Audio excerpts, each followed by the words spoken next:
Sat down with author, lecturer, and former congressional candidate Marianne Williamson at the recent Sister Giant Conference and asked her about what's wrong in Washington and with our government today. Let's take a look.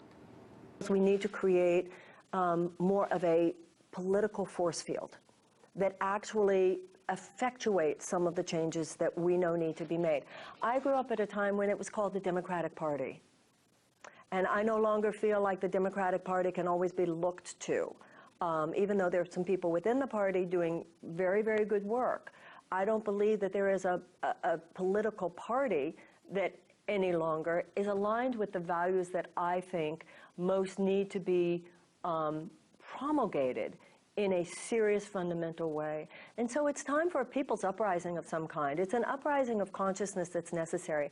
I think we need to run, whether people want to run as Republicans, Democrats, Independents, I don't care. But I do feel strongly there's a limit to what we can do from the sidelines. There's a limit to what we can do from NGOs.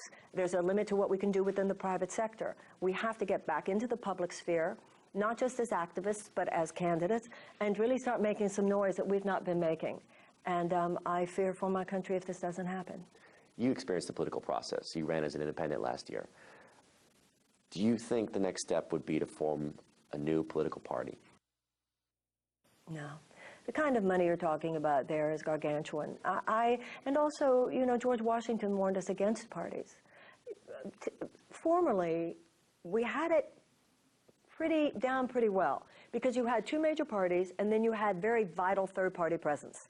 So abolition movement came from the abolitionist party, women's suffrage came from the women's suffragette party. What happened over the last few decades is that the Democrats and the Republicans, in a very unholy alliance, have conspired to make it very, very difficult for anyone not a Democrat or a Republican to be heard, and that's on every level. You know, 100 years ago, if you wanted to run for president, all you had to do was put your name on the ballot. Even if you look at something like the Presidential Debate Commission, this is a bunch of Democrats and Republicans. So that's what we need to do, is not so much form another party as call both parties on the very nefarious thing that they are doing by all the ways that they make it so difficult for anyone, not one of them, to really get the platform they need to have. Look at someone like Senator Sanders right now. If he, to run as an independent for president, you would, in most states you have to get hundreds of thousands of signatures, but if he runs as a Democrat, he's going to run into the fact that no one's supposed to run because Hillary Clinton is somehow supposed to be handed the mantle. When I was growing up, you had Eugene McCarthy who would run. You had Bobby Kennedy who would run against Lyndon Johnson. You had Teddy, I mean, this idea that no one is even supposed to run except one, not only one of them, but one of them that is the establishment character within them. There are people such as Alan Grayson, there are people within even the Democratic Party laying it down, saying it the way you and I would say it, but the party leadership won't let them get anywhere near the center of the action. So we have it seems to me, a problem on our hands. It's not going to go away unless we start talking about it and just doing what any of us feel inwardly guided to do. But I think something's intensifying. You're an example, I'm an example. All the people who watch you, listen to me. Something's rising up. I think that the American people are starting to look around and go, what the hell is going on here? I do. I think we're almost at a tipping point, and I pray that the tipping point will be a spilling over into positive action. Do you see yourself making another campaign run or further pursuing politics? Pursuing politics again? I'm not feeling it.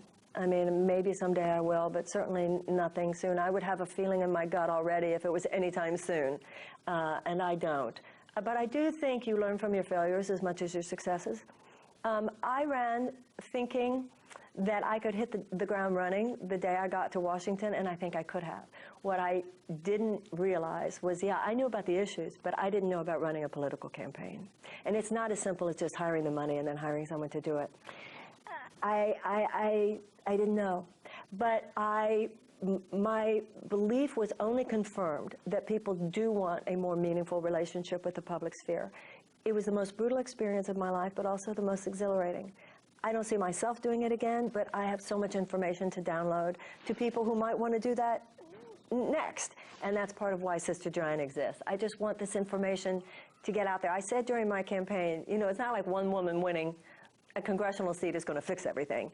And if that one woman does not win, it's not like the struggle's going to be over. You know, it's not about one person. It's not about one race. It's about all of us doing our thing, sharing our molecules, sharing our efforts, collaborating, and creating some noise. We need a cultural revolution. Yeah, absolutely, it is.